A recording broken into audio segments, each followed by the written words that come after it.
आता बनवूया मटण रेसिपी। तर येथे सर्व खडे मसाले घेतलेले आहेत। तर येथे तेजपान आहे, खसखस आहे आणि बाकीचे सर्व मसाले आहेत। तर ते थोडंसं तेल टाकून थोडेसे भाजून घेऊया, जास्त भाजायचे नाही, नाहीतर याला कडवटपणा येतो। इथे मी कांदा भाजून घेतलेला आहे। कांदा, अद्रक आणि तेजपान, लसूण आणि कोथिंबीर याची पेस्ट काढून घ्यायची। आता इथे कांदा तळत आहे तेलामध्ये। तर हा कांदा तळून झालेला आहे। आता यामध्ये मटण टाकूया।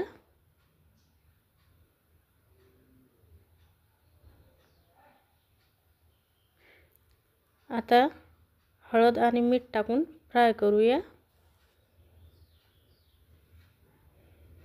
फिरून घेऊया। हळद,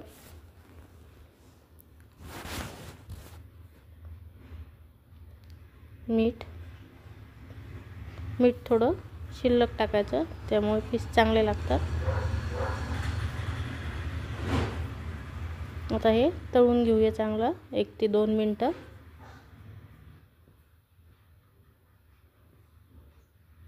फिरवायचं।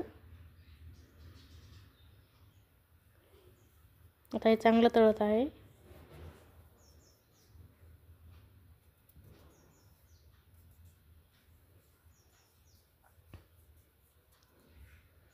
आता यामध्ये थोडंसं पाणी टाकूया।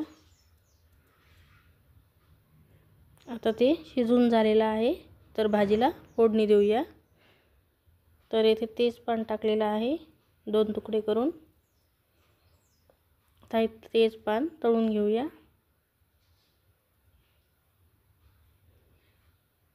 बघा तेजपान गरम झालेलं आहे। तर येथे कांदा, अद्रक, लसूण, कोथिंबीर याची पेस्ट काढून आणि तो जो खडा मसाला आहे तो पण एकत्रच पेस्ट काढलेली आहे।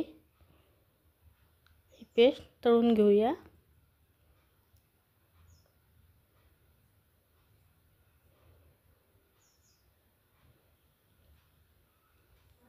ही पेस्ट आता तळत आहे।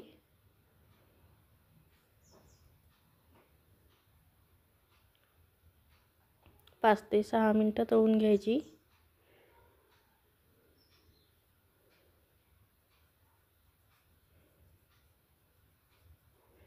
आता यामध्ये चवीनुसार तिखट, तुम्हाला हवं तेवढं तिखट टाकू शकता। घरी तयार केलेला मसाला पण टाकलेला आहे।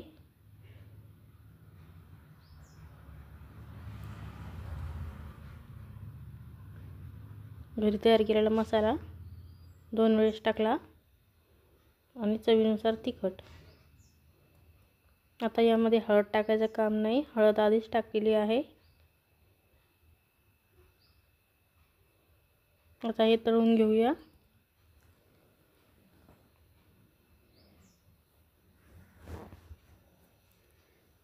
चांगलं 5 ते 6 मिनिटं तळून घ्यायचं।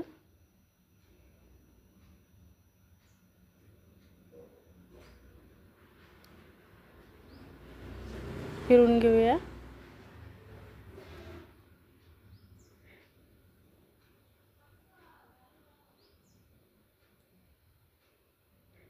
आता हे तळून झालेलं आहे, तर यामध्ये पीस टाकूया। हे मटण बोकड्याचं आहे।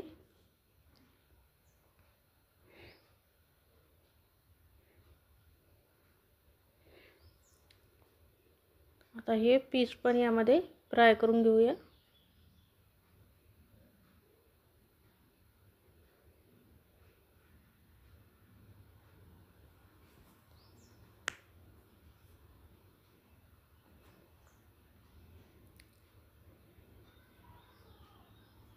फिरून घेऊया।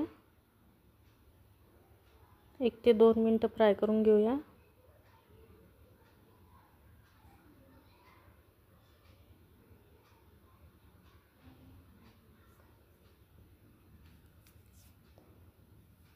आता हे चांगलेच तळत आहे यामध्ये।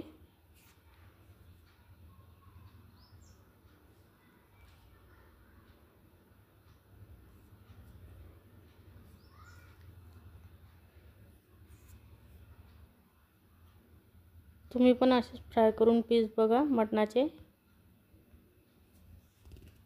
छान लागतात आणि मटणाची भाजीही टेस्टी होते। आणि जो रस्सा होता मटणाचा तो टाकलेला आहे यामध्ये।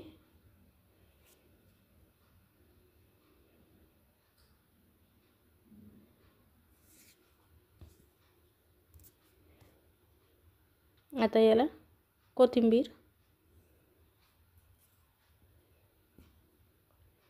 आता 5 ते 10 मिनिटं उकळून घेऊया।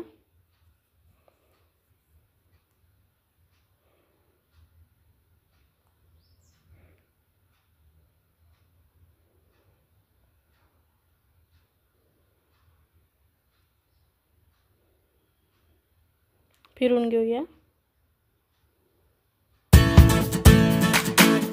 आता याला 5 ते 10 मिनिटं उकळू द्यायचं।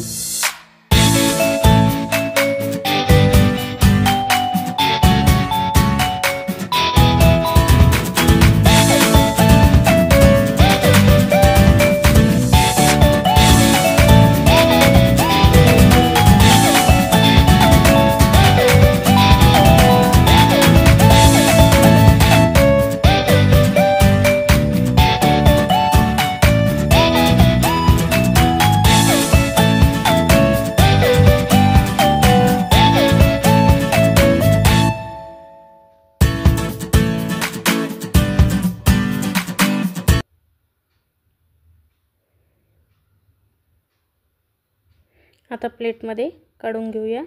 तर बघा हे मटण तयार आहे, झणझणीत मटण तयार आहे।